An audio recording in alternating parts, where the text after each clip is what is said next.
আসসালামু আলাইকুম, কেমন আছেন সবাই? Welcome to my daily vlog. সকালের নাস্তায় আমি তৈরি করেছিলাম চাউমিন। আজকের এই চাউমিনটা দেখতে একদম লোভনীয় লাগছে, আর আমি এখন খেয়ে টেস্ট করে দেখব যেটা কিরকম হয়েছে।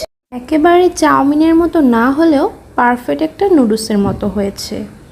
এখন আমি এটা ট্রাই করে দেখছি যেটা কিরকম হয়েছে।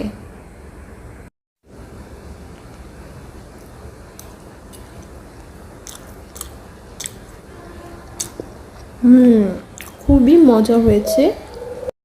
আগে আমি রান্না বান্না কোনো কিছুই পারতাম না, এখন আমি টুকিটাকি সব রান্নাই শিখেছি। তবুও অতটা ভালো হয় না, ট্রাই করি। আমার জন্য সবাই দোয়া করবেন যেন আমি আরও ভালো করে রান্না করতে পারি আর আপনাদের সাথে তা শেয়ার করতে পারি। আজকের এই ব্লগটি এই পর্যন্তই। ভিডিওটি ভালো লাগলে প্লিজ লাইক করবেন। আল্লাহ হাফেজ।